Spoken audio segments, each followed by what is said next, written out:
시간에 저희가 이제 다니엘의 72개를 배웠습니다. 그래서 그 다니엘의 72개 잠깐 요약을 하면요, 다니엘 71회가 그 예루살렘 성전을 지으라고 명령한 때부터 그 예루살렘 성전이 완성될 때까지가 7일에, 그 다음에 그 이후에 62일에가 지나가지고 주님 메시아가 끊어질 거다 그래서 좀 69일에가 있었거든요. 근데 예루살렘 성전을 지으라고 한 게 언제라고 그랬죠? BC 454년입니다. BC 454년이 이제 아닥사스다 왕, 느헤미야기에 나온 아닥사스다 왕 때고요. 그래서 그때 BC 454년에다가 그 주님이 돌아가신 게 AD 30년이니까 그 두 개를 더하고 그 다음에 이제 중간에 있는 1년은 빠지니까요. 왜냐면 BC 1년에서 AD 1년으로 그냥 넘어가죠. 이걸 빼면 전부 483년이 되거든요. 그럼 69 곱하기 7년이라고 말씀드렸는데 1회가 7년이니까요. 그래서 하면은 483년입니다. 그러니까 그 성경에 따라서 그 BC 453년부터 AD 30년까지의 얘기가 69일에로 다니엘서에서 예언이 종결이 된 거고요. 나머지 다니엘의 마지막 한 일회가 남았죠. 마지막 한 일회 7년.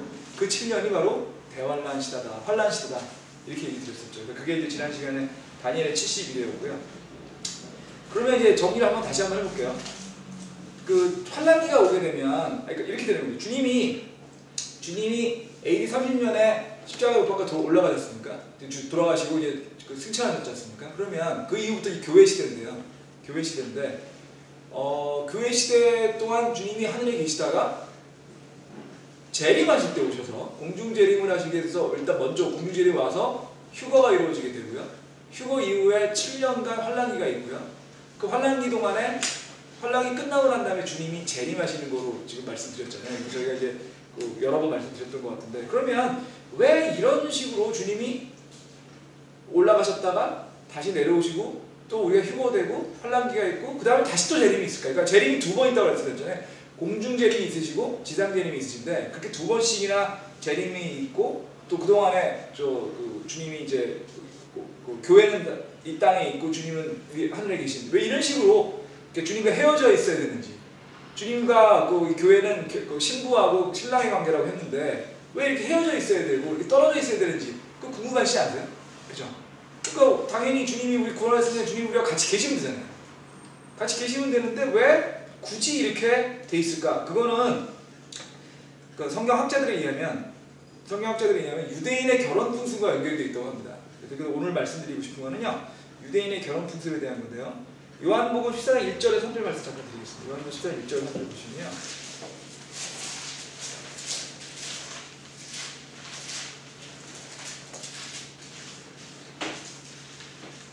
이 절 읽겠습니다. 내 아버지 집에 거할 곳이 많도다. 그렇지 않으면 내가 너희에게 말해주었습니다. 내가 너희를 위해 처소를 예비하러 가노니 가서 너희를 위해 처소를 예비하면 내가 다시 와서 너희를 내게로 받아들여 내가 있는 곳에 내가 있는 곳에 거기에 너희도 있게 하려.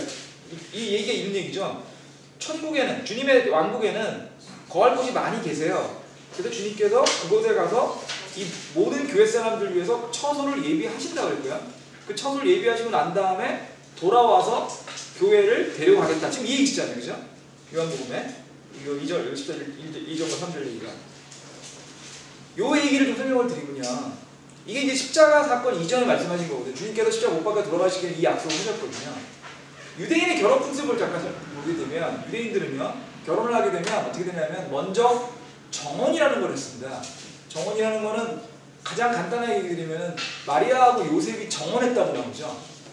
그죠?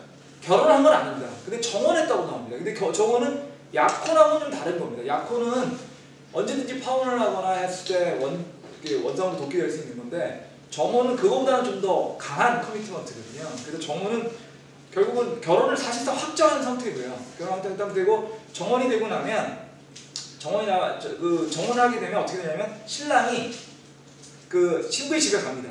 신부의 집에 가가지고요, 지참금을 지급을 합니다. 그러니까 어떻게 보면 좀 말이 표현이 우습지만 그 신부의 값을 지불하는 거죠. 지참금을 지불을 하고요. 그 지참금을 지불함으로써 정혼이 완성이 됩니다. 그럼 이 지참금을 신부집에서 받고 이 딸은 당신한테 주겠습니다 해서 결정이 된 거고요. 그렇게 되고 나면은 신랑이 다시 자기 집으로 갑니다. 신부집에 가가지고 돈을 줬죠. 또 그러니까 값을 치렀죠. 그 다시 자기 집으로 돌아가요. 돌아가서 뭘 하냐면 결혼해서 살 집을 만들게 됩니다. 결혼해서 이제 그 신부를 데려와야 될 거 아닙니까? 신부 데려오면 살 집이 있어야 되겠죠? 그 집을 뭐 사든지 짓든지 하여튼 그 설 집을 준비를 하게 됩니다. 그 준비하는 거죠. 그게 이제 보통 처소라고 불리는 거거든요. 영어 성경에는 맨션이라고 나오는데 맨션이 뭐 맨션 아파트 그런 뜻이 아니고요. 그냥 dwelling place라고 보통 얘기하는데 살 곳인데 살 곳. 신랑 신부가 살 곳. 그럼 이제 신랑이 와서 자기 집에 와서 그 처소를 예비를 하고요. 그 다음에 처소가 예비가 되고 나면 다시 신부 집으로 다시 돌아갑니다. 왜 돌아가죠? 데려와야 되니까. 그게 그 지참금을 내고서 어떻게 보면은 계약을 한 상태고요. 계약을 한 상태에서 계약을 했는데 그 직접 자기 집에 데려가서 그 살기 위한 집을 준비하고 그리고 난 다음에 다시 신부 집에 데려가서 신부 집에 가서 신부를 데려가는 게 되는데 문제는 그 정원한 거랑 신부 집에 다시 갈 때까지 시간이 정해져 있지 않습니다.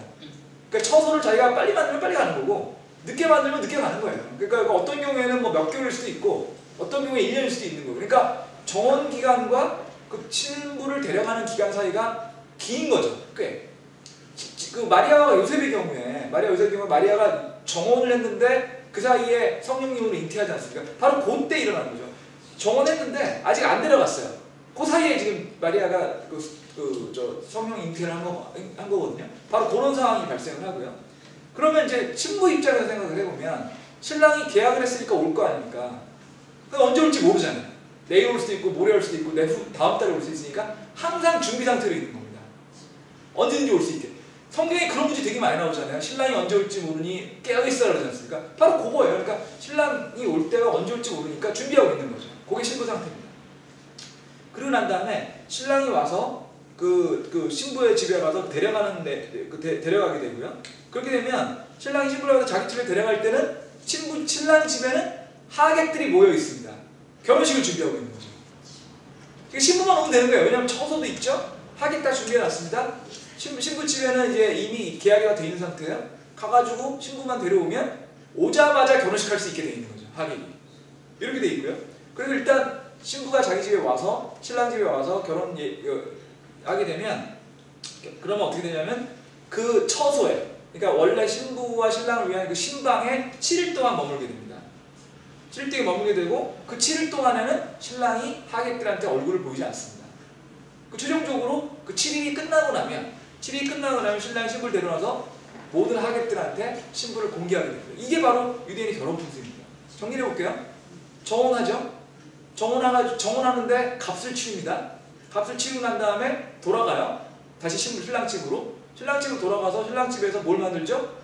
신부를 데려올 만한 있는 처소를 준비해 놓습니다. 그 사이에 뭘 하죠? 신부는 언제든지 오실 수 있게 준비해 놓은 거죠. 그 다음 신랑이 돌아갑니다. 신부를 픽업을 해요. 다시 돌아가요. 그 다음에 7일 동안 신방에서 머물고 그리고 난 다음에 그 동안에 이제 결혼잔치가 있는 거죠. 어디서 듣던 얘기 아니세요? 이 전체 과정이 어디선가 어디선가 듣던 것 같다라는 느낌. 이 과정이 교회와 주님의 관계를 그대로 매칭하고 있습니다. 보세요. 주님은 신랑이라고, 그러니까 성경적으로 말할 때 주님은 신랑이라고 얘기하지 않습니까? 교회는 신부라고 얘기합니다. 뭐 저도 남자지만 그 교회라는 전체를 볼 때는 예수님의 신부라고 이제 보통 설명이 되는데 주님이 값을 치르셨습니다. 그렇죠? 결혼하기 위해서 주님의 피로 값을 이미 치르셨어요. 그래서 교회와 결혼하기로 언약을 맺으셨습니다. 그게 새 상섭 언약이죠. 그게 정혼을 한 거죠. 아까 유대인의 결혼 풍습과 연결하면 정혼을 한 겁니다. 정혼을 했어요. 그리고 난 다음에 신랑인 하나님이 어디로 돌아가십니까? 주님이 왕국으로 천국으로 다시 돌아가셨어요. 왜 돌아가셨죠? 교회를 데려갈 처소를 준비하기 위해서. 아까 말씀드렸죠. 요한복음에서 처소를 준비해서 돌아가신 거예요. 그럼 그동안에 교회 시대는 무슨 시대냐는 거죠. 신랑인 하나님 예수님께서 저희를 데리러 올 때까지 휴거를 하기 위해서 저희를 데려올 때까지 기다리고 있는 시대입니다. 정혼하고 난 다음에 신부가 기다리는 건 똑같은 겁니다. 그죠? 그렇게 되어 있어요. 그 다음에 언제 오실지 모르죠. 신랑이 휴거가 언제 올지 모르잖아요. 저희도 주님이 언제 오실지 모르요. 그렇게 기다리고 있는 거고요. 그 다음에 휴거가 된다는 거는 주님이 신랑이 오셔서 신부를 데려가듯이 주님이 오셔서 교회를 데려가시는 거예요. 언제 오실지 모른다고 그랬고요. 올라오고 난 다음에 7일 동안 신랑 집에서, 그러니까 여기서 천국에서 그 결혼잔치하고 혼인잔치하고 신방이 드는 거로 되어 있거든요. 그 7일이 어린 양의 혼인잔치예요. 그 7일이니까 7년 아닙니까? 보통 열과 연이 연동해서 해석이 되니까 7년 동안, 그러니까 땅에서 환란기가 있는 동안에 7년 동안 하늘에서 어린 양의 혼인잔치가 있다고 했지 않습니까? 그게 유대인의 결혼표 똑같은 거예요. 그리고 난 다음에 그 7일간의 어린 양 혼인잔치 성경을 한번 잠깐 찾아보겠습니다. 계시록 19장 7절입니다.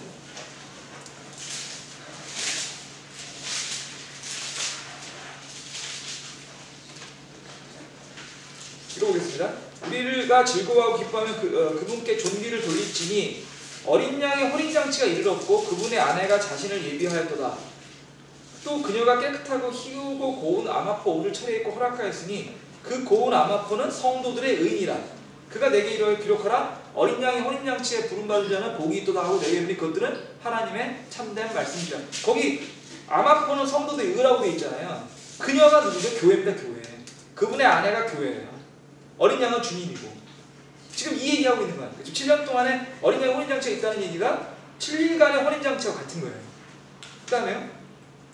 그 다음에 7일간의 혼인잔치가 끝나고 난 다음에 유대인의 풍습에 의하면 뭐 한다고 했죠? 신부를 공개한다고 말씀했지 않습니까? 다른 하객들한테. 신부를 공개하는 게 바로 뭐냐면 주님께서 교회와 함께 지상에 재림하시는 거죠. 지상 재림에 교회 같이 내려오지 않습니까? 그러니까 이 모든 과정이 결국 지금 주님이 십자가에서 초림 때 십자가 앞에 돌아가셔서 처소를 예비하러 가셨다가 교회를 다시 데려가시고 그 교회를 가셔서 혼인잔치 하는 모든 과정이 유대인의 결혼 풍습과 똑같은 거예요. 완전히 똑같은 겁니다. 근데 뭐 그럴 수밖에 없겠죠. 왜냐하면 이건 주님도 유대인이셨고 이 땅에 오실 때는 유대인의 몸으로 오셨고 이 모든 성경의 그 부분들이 유대인들한테 가장 이해하기 쉽고 가장 유대인과 연계되는 게 유대인의 풍습을 이용했을 거니까 결국 이 주님의 교회와의 결혼 풍습 자체가 유대인들의 결혼 풍습과 동일한 관계로 이루어져 있고 성경에도 이렇게 설명되어 있다는 얘기를 지금 드리는 거고요. 근데 여기서 이 전체가 뭐가 중요하냐면 그럼 이 전체 과정에서요. 생각해 보시죠. 전체 과정에서. 그러면 신부가 신랑의 처소에 가는 시점이 언제죠? 신부가 신랑의 처소에 가는 거는 혼인잔치 이전이겠죠. 그렇지 않습니까? 신부가 가야 혼인할 거 아니에요. 그러면 혼인잔치가 환란기하고 같다고 말씀드렸잖아요. 그럼 환란기가 혼인잔치하고 같은 기간이라면 신부인 교회는 언제 교회에 가죠? 환란 전에 가는 거죠. 환란기 전에 신부가 그러니까 신부인 교회가 천국에 들어간다는 얘기가 바로 요거와 관련된 거예요.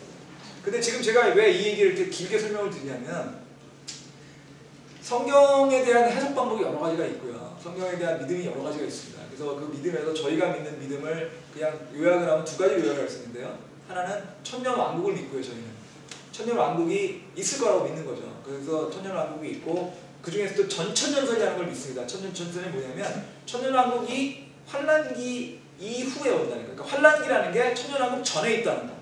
그러니까 주님의 재림이 천년왕국 전에 있다. 그래서 전천년설입니다. 주님의 재림이 천년왕국 전에 있으니까. 그래서 전천년설을 저희가 믿고요. 그 다음에 두 번째는 환란 전 휴거설이라는 걸 믿습니다. 왜냐하면 환란 전에 주님이 오시고 또 우리는 그 환란하기 직전에 교회가 휴거가 돼가지고 환란 전 휴거설 이 두 가지가 저희 믿음이고요. 그 다음에 이제 뭐 가장 대표적인 저희하고 반대되는 대표적인 거이 이제 예를 들면 가톨릭인데 가톨릭은 무천년설을 믿거든요. 무천년설은 주님의 재림이 없거나 천년왕국이 없다고 믿는 겁니다. 천년왕국이 없다고 믿는 거죠. 천년왕국이 없다고 믿는 거. 그러니까 문자 그대로 천년왕국이 없다고 믿는 거고. 그 다음에 그분들은 환란 통과설을 믿습니다. 환란 통과설은 뭐냐? 모든 교회가 이 환란을 통과해서 그 환란을 통해서 교회 안에서의 의로운 사람들이 구원받는다. 이게 이제 소위 말하는 환란 통과설하고 이제 뭐 무천년주의로 보통 얘기하거든요. 그래서 그걸 차이를 좀 얘기 드리는 거예요. 저희는 천년왕국을 믿을 뿐더러 환란기 이전에 휴거되는 걸 믿는데 그 믿음의 근거가 뭐냐? 유대인들의 결혼 풍습과 비추어 봐서 성경을 해석해 볼 때 결국은 어린 양의 혼인잔치 이전에 휴거가 이루어져야만 말이 된다. 어린 양의 혼인잔치가 환란기와 겹친다는 거에서는 이론이 없거든요. 그건 다 그렇게 생각하거든요. 근데 그러기 전에 그러면 휴거가 이루어지지 않으면 되지 않냐 이런 얘기고요. 그 사실 환란전 휴거설과 환란통과설하고 이렇게 얘기들이 굉장히 많이 하고 사실은 저희들 믿음의 아주 중요한 부분이 환란전 휴거설이기 때문에 제가 그게 설명을 드리는 건데, 상식적으로 생각해보면은 교회가 환란을 통과한다는 얘기는 교회 그 주님을 믿어도, 이제 우리가 좀 이따가 이제 환란기에 대해서 배울 텐데, 환란기는 굉장히 지옥 같은 시기거든요. 굉장히 어려운 시기거든요. 그러니까 교회가 주님을 믿건 안 믿건 그렇게 어려운 시기를 통과해야 된다는 얘기를 하는 거예요. 휴거서는, 환란전 휴거서는 교회는 그런 환란기를 통과하지 않는다는 거예요. 그러면 상식적으로 생각해보면 왜 환란 전 휴거서를 다 안 믿을까 생각하시지 않으세요? 믿으면은 기본적으로 전부 다 휴거돼가지고 환란을 통과 안 한다고 하는 게 제일 좋은데, 왜 굳이 환란을 통과한다라고 자꾸 얘기를 하고, 또 그런 사람이 그런 걸 믿는 그 신학자들이 많을까라는 생각이 많이 드지 않아요? 저는 그게 되게 신기했어요. 아니 왜 그냥 믿으면 환란 통과 안 하고 천국 갈 뿐더러 환란 통과 안 한다는데 왜 그걸 안 믿을까 생각을 했거든요, 저는. 근데 환란 통과서를 믿는 사람들 특징이 있습니다. 뭐냐면요, 환란 통과서를 믿는 특징은요, 사람의 의의를 중요하게 생각하는 거예요. 환란 전 통과서는 할 게 없거든요, 사실은. 환란 통과서는 극단적으로 얘기하면 주님한테 믿기만 하면요, 믿고 난 다음에 나쁜 짓을 하는 사람도 다 휴거돼요. 주님을 믿었습니다. 굉장히 나쁜 짓을 합니다. 살인을 했어요. 하지만 다 휴거됩니다. 그게 환란 통과서리고요. 크게 기분 나쁜 겁니다. 환란 통과서를 주장하시는 분들. 왜냐하면 사람의 의가 좀 들어갔으면 좋겠거든요, 구원에. 더 정확히 얘기하면 나는 너네보다 낫거든. 그런 뜻이에요. 나의 믿음은 이런 일반적인 사람들의 믿음보다 훨씬 강하고, 나는 정말 주님 사랑하고 주님 위해서 정말 열심히 노력을 했는데, 나는 니들보다 달라야 되는데 그게 다 똑같이 그냥 모든 게 다 똑같이, 그게 싫은 거예요. 자기의 의를 들여보고 싶은 것 때문에 환란 통과들이 강조가 되고 있는 겁니다. 근데 그게 자기의 의를 강조하게 되면 결국 어떻게 되냐면 구원도 행위로 받고 싶은 거죠. 행위 구원서를 가는 거예요. 왜냐면 구원 행위로 받고 싶거든요. 행위로 구원받는다는 뜻은 또 그거에 들어가 있는 거예요. 일종의 우월감입니다. 아니 저 사람은 죄인이고 아주 나쁜 짓이 하고 나는 죄인이 아닌 것 같거든요.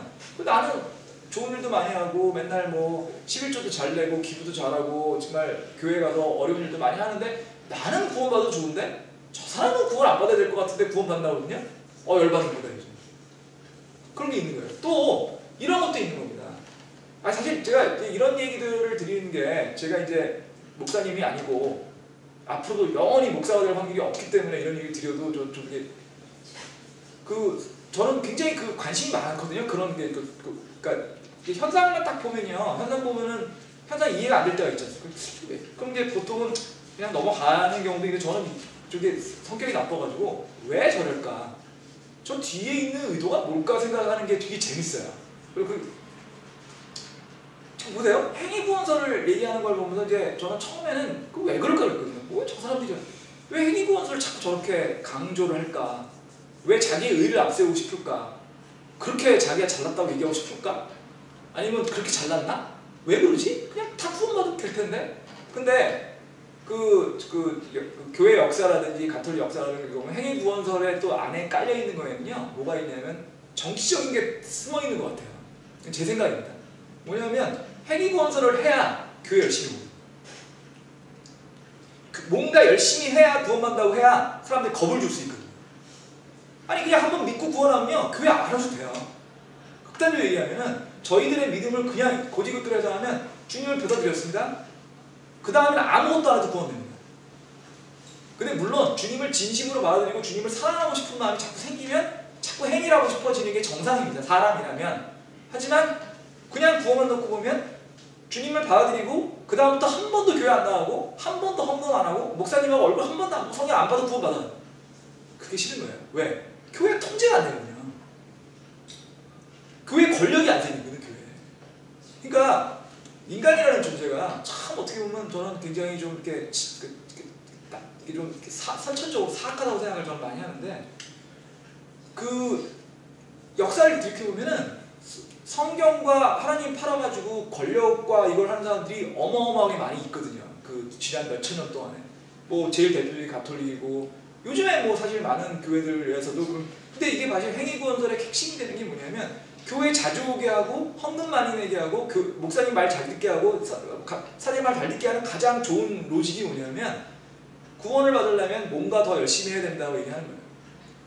그래서 또 그런 것들이 또 요즘에 이제 믿음 하는 거 보면 어떤 분이냐면 행위가 없으면 원래 구원이 없었다고 하는 분들도 있어요. 장로교가 그렇게 합니다.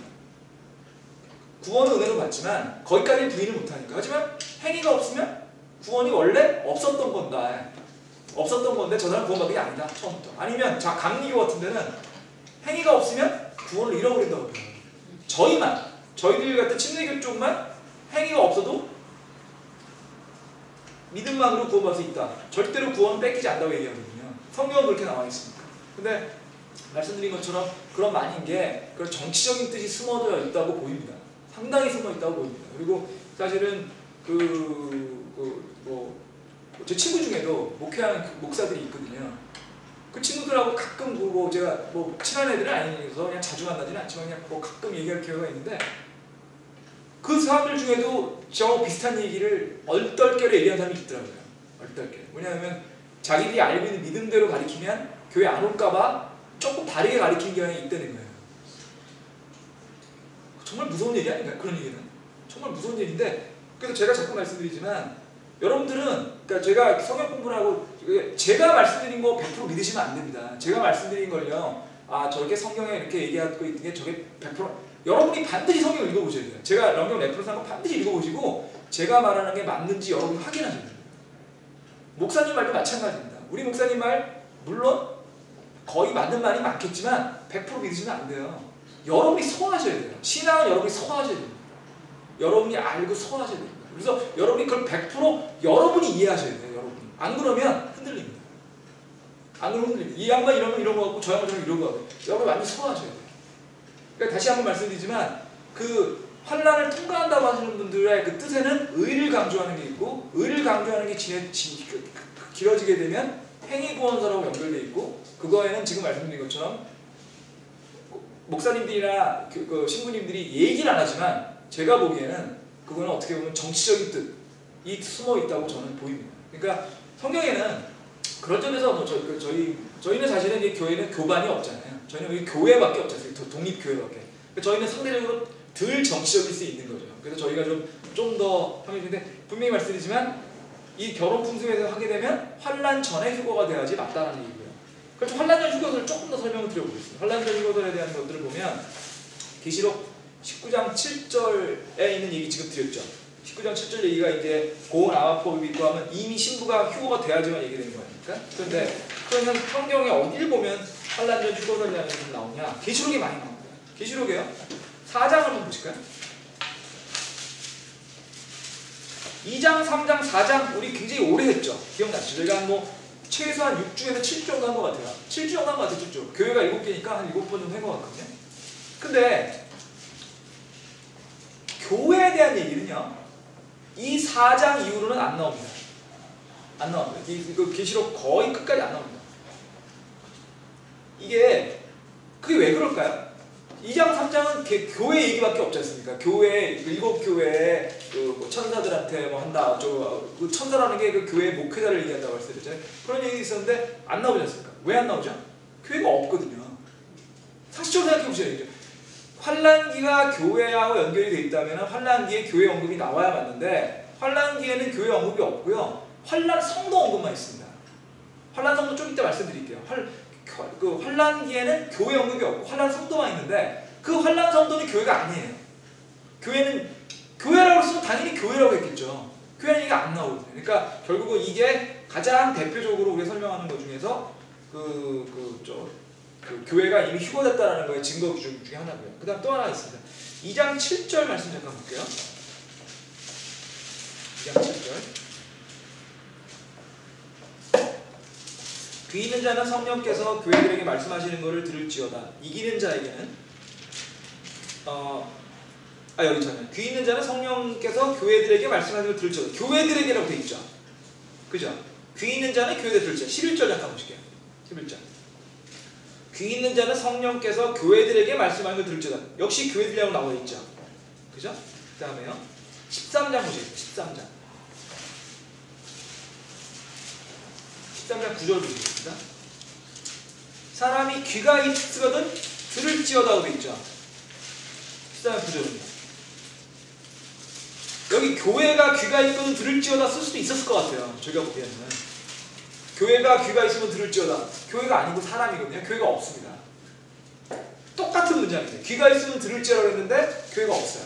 근데 이것도 사실은 그런 점에서 그 환란 전에 이미 교회가 휴거됐다는 뜻으로 보통 해석을 하고요. 또 하나 3장 10절 보시겠습니다. 3장 10절에 보시면요, 이 필라델피아 교회 얘기인데요. 3장 10절에 보시면은 나도 너를 지켜 시험의 시간을 면하게 하리니 이렇게 되어 있습니다. 그래서 이 시험의 시간을 면하게 드리라는 구절 때문에 이게 무슨 뜻이냐면 환란의 기간을 하지 않도록, 그러니까 환란의 기간을 피하도록 이런 뜻으로 이제 해석을 해야 되거든요. 이게 영어 성경에는 keep from이라고 되어 있는데 keep thee from 이렇게 되어 있습니다. I also will keep thee from the hour of temptation. 그러니까 그 시험의 시간으로부터 너희를 면하게, 너를 들어가지 않게 해준다 이런 뜻이거든요. keep from은 어디로부터 가지 않게 한다는 뜻이잖아요. 그러니까 그런 뜻으로 지금 설명이 되어 있으니까 이 얘기는 필라델피아 교회한테 하는 얘기일 뿐더러 모든 교회한테 하는 얘기라는 거죠. 그러니까 교회가 주님을 믿을 때 환난기를 통과하지 않도록 해주겠다. 이제 그 어떤 분들 설교를 들으면 설교가 아니라 어떤 분들 들으면 이제 이거 갖고서 뭐 이렇게 얘기를 하시는 분들이 있더라고요. 그러니까 이 영어 성경의 keep from이라는 부분이 저희 학교 다닐 때 성문 종합 용어 같은 걸 보면은 어디로부터 들어가지 않는다 하니까 이걸 가지고 환난기 안 들어간다는 게 해석하는 게 맞다. 뭐 거기까지 저도 뭐 동의하는데, 그래서 이제 그러시면서 뭐 성경을 잘 해석하지 못하는 분들은 뭐 중학교 때 영어 공부를 열심히 안 해서 그랬다는 식으로 얘기를 하시더라고요. 그래서 그건 아닌 것 같더라고요. 그건 아닌 것 같아요. 그러니까 이게 이 구절이 그 교회로부터 그 환난기를 피하게 한다는 뜻으로 해석하는 건 맞는데, 뭐 중학교 때 영어 공부를 열심히 안 하면은 성경을 잘 이해 못한다는 식으로 설명하시는 거는 저는 굉장히 기분 나빴습니다. 굉장히 들으면서 기분 나쁘다. 이건 좀 너무 오만하게 설명하시다. 영어로 하면 에러건트하다고 설명이 들었는데, 저는 이렇게 생각합니다. 성경은 사실 쉬운 책이기도 하고 어려운 책이기도 합니다. 무슨 얘기냐면 문자 그대로 해석을 하게 되면 상대적으로 쉽긴 한데요. 그럼에도 불구하고 성경을 완벽히 이해하려면 성경의 전체를 다 이해해야만 완벽히 이해가 되거든요. 그렇지 않겠습니까? 이게 설명이 연결되어 있습니다. 그러니까 사실 성경을 이해하는 많은 시간과 노력이 필요하고요. 사실은 그러다 보면 성경을 해석하는 사람이 조금 달라도 저는 조금씩 이해가 됩니다. 그러니까 성경 해석이 다른 게 없으면 좋겠지만 모든 사람이 다 똑같은, 성경에 보면 명확한 구절들이 있어요. 은혜로 구원받는다. 그걸 부인하면 말이 안 되는 거죠. 왜냐면 너무나 명확하니까. 근데 성경에 보면 가끔 보면은 명확하지 않은 구절들이 있거든요. 그래서 어떤 목사님들은 그걸 이렇게 설명하죠. 빛이 희미한 부분. 성경에 빛이 희미한 부분들은 해석이 여러 개 있을 수도 있습니다. 왜냐하면 빛이 희미하니까. 물론 그걸 갖다가 가능하면 정확히 해석할 수 있게 노력을 해야 되겠지만, 한 줄 딱 나왔는데 그 한 줄에 대해서 아무런 다른 레퍼런스 없으면 어려울 수 있지 않습니까? 근데 저는 우리가 진짜 그리스도인으로서 정말 우리가 성경을 배우고 하는 이유는 저의 믿음이 강해지는 것도 중요하지만 저의 믿음과 저의 생각과 다른 사람의 생각이 다르더라도 그걸 받아들이려고 노력하는 게 중요할 것 같아요. 왜?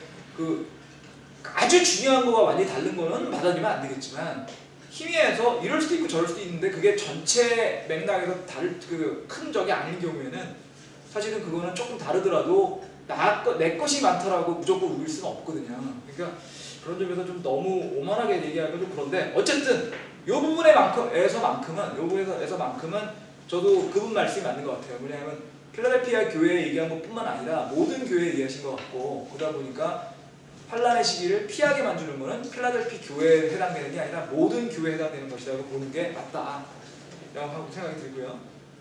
그 다음에 또 하나 있습니다. 4장 24절 보시죠. 4장 24절. 4장 24절에 보시면 4장 24장로 죄송합니다. 4장 24장로가 뭘 하고 있습니까? 관을 쓰고 있죠. 관을 쓰고 있잖아요. 면류관 쓰고 있지 않습니까? 관. 근데 저희가 관에 대해서 배울 때 기억나세요? 관은 누가 주시는 거라고요? 주님이 주시는 거였죠. 주님이 재림하셔서 주님이 그거에 대해서 이제 사람들의 그 행위에 대해서 상을 주실 때 관을 주신다고 했지 않습니까? 그러면 이 24장은 누굴 그 상징한다고요? 성도들을 상징한다고 했죠. 인간을 상징한다고 얘기했지 않습니까? 그러면 24장은 인간입니다. 교회, 그러니까 구원받은 사람들입니다. 근데 이분들이 관을 쓰고 있습니다. 그건 뭐죠? 이분들이 관을 쓰기 전에 예수님이 오셨었다는 거죠. 그러니까 지금 요한이 올라가서 본 풍경은 이미 휴거가 이루어져서 사람들이 이미 휴거가 돼가지고 하늘나라에 올라간 상태에 그 상태를 본 거라는 얘기죠. 관을 쓰고 있다는 거죠. 그러니까 당연히 휴거가 환란 전에 있어야만 맞다 이렇게 얘기할 수 있는 것 같고요. 그 다음에 또 하나 있습니다. 또 하나 뭐가 있냐면 계시록 14장 4절 보시면요.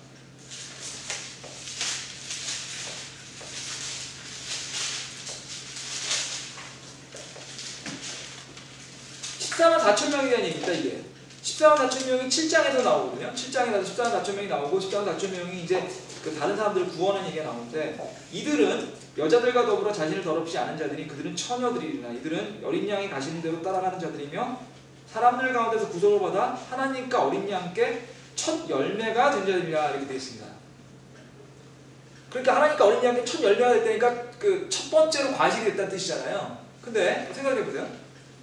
하나님과 예수님 입장에서 봤을 때 첫 번째 과실이 된 사람은 누가 돼야 됐습니까? 교회가 돼야 되죠. 그죠? 교회가 돼야 돼요. 왜냐하면 주님이 올라가시자마자 주님이 승천하시자마자 오순절 때 성령이 임하셨고 성령 침례가 있었고 교회가 그때 생겼지 않습니까? 그러다 보니까 주님 입장에서 봤을 때 교회가 첫 열매예요. 교회가 그래야 되는데 왜 여기 첫 열매? 근데 지금 14만 4천 명은 뭐라고 그랬죠? 유대인이라고 그랬어요. 유대인. 지파별 12,000명이거든요. 12지파 주대를 많이 되니까 유대인인데 그러면 지금 얘기 안 되지 않습니까? 교회가 첫 열매인데 왜 교회가 아니라 이렇게 지금 유대인들한테 첫 열매를 쓰셨을까? 이 얘기는 뭐냐면 교회는 이미 상황이 끝난 거예요. 교회는 휴거가 이루어져가지고 이미 휴거가 이루어져서 하늘나라에 갔기 때문에 교회 시대는 이미 끝난 거고 새로운 시대 교회가 이루어지고 나서 새로운 환란기 시대가 시작이 되고 환란기 시대의 새 열매라는 얘기죠. 첫 열매라는 얘기죠.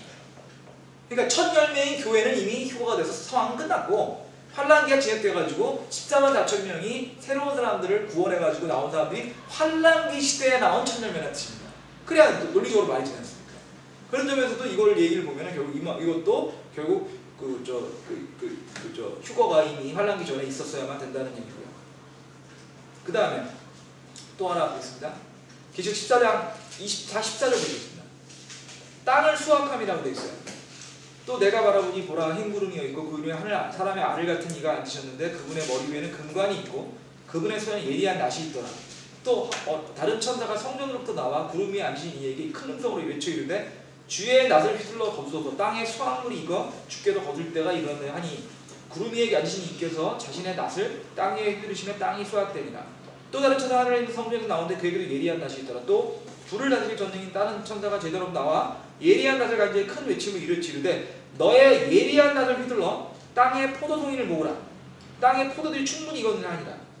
그 천사가 자기의 낫을 땅에 휘둘러 땅에 포도를 모아 하나님의 진노의 큰 포도틀에 던지매 도시 밖에서 그 포도틀이 밟히니 포도주 틀에서 피가 나와 말 굴레까지 나왔고 1600 스타디움까지 퍼졌더라.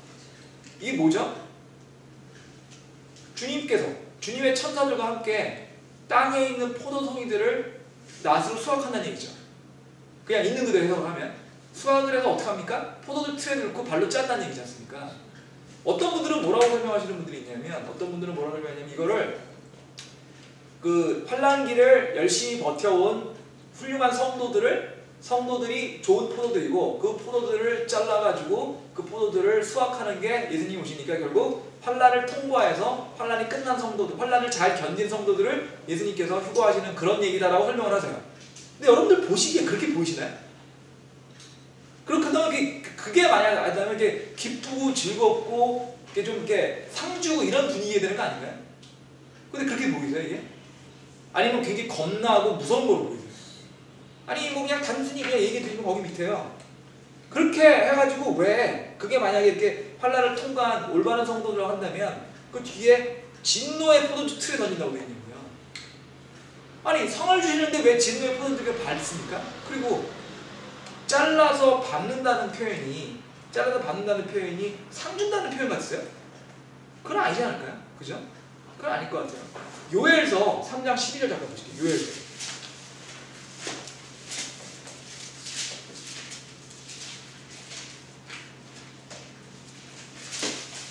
요엘서가 호세아 뒤에 있죠? 요엘서 3장 12절 14절 보시면요.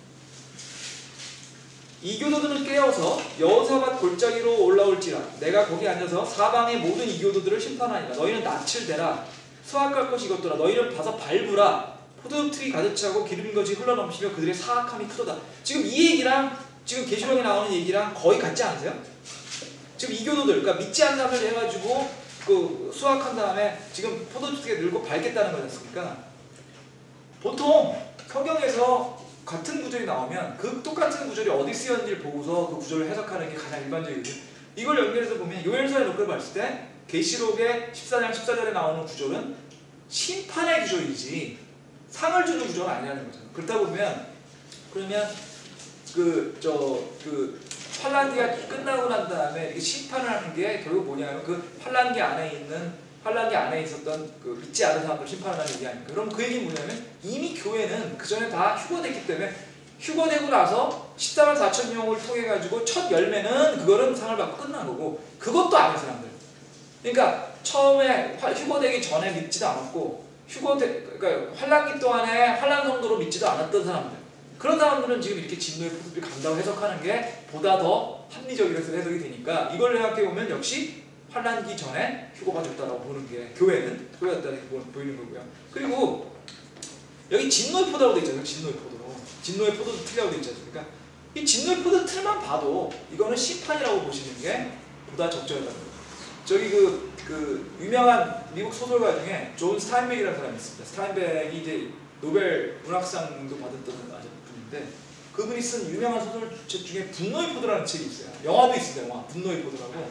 근데 그게 The Grape of Wrath라고 되어 있는데 사실은 성경을 해석을 해야 되면 진노의 포도예요. 진노의 포도. 그냥 분노가 아니라 정말 화가 나신 진노의 포도거든요. 그래서 그 소설책이 출애굽기하고 거의 비슷해요. 기본 플롯이. 그러니까 시골, 굉장히 미국 남부 시골에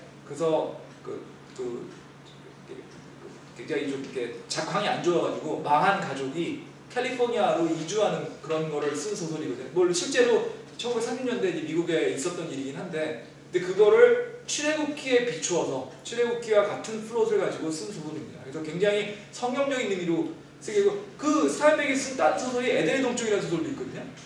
그것도 사실은 창세기가 이걸 내는 얘기인데, 그래서 그 소설에 나올 그 제목이 그 분노의 포도라고 하는 게 진노의 포도거든요. 그것도 사실은 결국 어떤 내용이냐면은 그 사람들을 이렇게 핍박하는 사람들에 대한 그런 분노 이런 것들이 들어가 있거든요. 그 진노의 포도란 자체가 주님의 심판이라는 뜻이에요. 그래서 그런 점에서는 하여튼 이거는 지금 환란 통과서를 하시는 분들한테는 이게 말이 안 된다는 게 저는 제 생각이고요. 뭐 다른 그 성경 학자분들도 이렇게 많이 쓰시고 계시고요. 그 다음에 마지막으로 계시록 19장 14절 보시면요.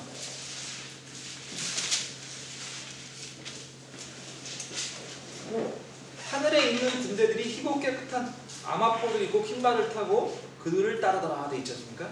하늘에 있는 군대가 바로 하늘의 성도들의 군대입니다. 하늘 성도들의 군대입니다. 그 천사들 얘기하는 게 아니고요. 하늘 성도들의 군대거든요. 그 성도들의 군대와 주님과 함께 아마포 옷을 입고 내려오는 겁니다. 지금 이게 왜 천사가 아니라 그 성도라고 생각하냐면요. 아마포 옷을 입었거든요. 천사는 이런 거 입을 이유가 없거든요. 근데 이제 아마포 옷을 입었다는 건 거의 대부분 사람에 대한 얘기이기 때문에 여기는 이제 이 군대들은 성도로 보통 해석을 하는데, 그럼 뭐죠? 성도들이 하늘에 내려옵니다. 그 성도 누구였을까요? 휴거에서 올라갔던 교회였던 거죠. 근데 이게 아까 그 유대인의 혼인잔치에서 보면은 7일간의 혼인잔치가 끝나고 난 다음에 신부를 공개받았으니까 그 공개와 똑같은 거예요. 내려오는 것이니까. 그래서 이 부분에서 봐서 지금까지 이게 쭉 내용을 보시면 결국 결론은 뭐냐? 계시록을 들여서 볼 때, 아니면 성경의 전체 완골을 들여서 볼 때 우리가 가장 일반적으로 해석하기 쉬운 거는 뭐냐? 교회는 환란기 이전에 휴거되고 환란기를 통과하지 않고 교회는 언제 오냐? 7년간의 혼인잔치가 끝난 그 이후에 하늘나라부터 주님과 함께 내려온다. 이게 보다 성경에 맞는 해석으로 보인다. 이게 되는 거예요. 그 다음에 또 뭐가 있냐면요. 역시 이것도 행위구원서라고 또 연결되는 건데, 어떤 분들이 있냐면 부분 휴거를 얘기하시는 분들이 있어요. 좋다 이거죠. 휴거 구원받으면 좋은데 모두 다 휴거되는 게 좀 열받는 거야 이분들. 아니 어떤 사람은 그냥 평생을 진짜 10살 때 구원받아가지고 평생을 교회 와서 매일 교회에서 일하고 뭐 진짜 11조도 하고 헌금도 바치고 교회를 위해서 열심히 하고 전도도 엄청 하는 사람도 휴거받고, 그 다음에 그냥 살인하고 막 나쁘고 낮에 감옥에 갇혀있다가 사형 짓기 직전에 구원받아가지고 아 하나님 믿습니다 이 한마디 했는데 그 사람도 휴거받는 거는 좀 뭐 잘못된 거 아닌가 이런 생각하시는 분들이죠. 말은 그렇게 안 하지만 그래서 그런 분들 어떻게 얘기하냐면 구원은 받았지만 구원 이후에 행위가 충분하지 않은 사람들은 휴거 못 받을 거다. 그러니까 부분적으로 휴거될 거다라고 하는 분들이 있어요. 그것도 결과적으로는 아까 말씀드린 대로 자기 의를 주장하고 행위구원서를 연결시키고 싶은데 행위구원서이 좀 약간 약해 보이니 말씀드린 것처럼 부분휴거서로 해가지고 그걸 약간 바꿔놓은 거예요. 근데 뭐 똑같은 로직으로 지금까지 똑같은 로직으로 이런 식으로 전부 다 정리를 해서 설명을 해보면 그것도 말이 안 되죠. 왜 말이 안 되죠? 그리스도의 교회라고 하는 거냐, 그리스도의 교회라고 하는 거는 한 번으로 끝나는 겁니다. 은혜로서 주님을 받아들임으로써 주님을 나의 구원을 받아들이는 그 순간 이미 확정이 된 거거든요. 그 순간 주님의 신부가 된 거예요. 그럼 생각을 해보세요. 집합적으로 신부인데 일부는 올라가고 일부는 안 되면 그럼 신부를 반으로 나눠가지고 왼판은 결혼하고 오른판은 결혼 안 하냐는 얘기죠.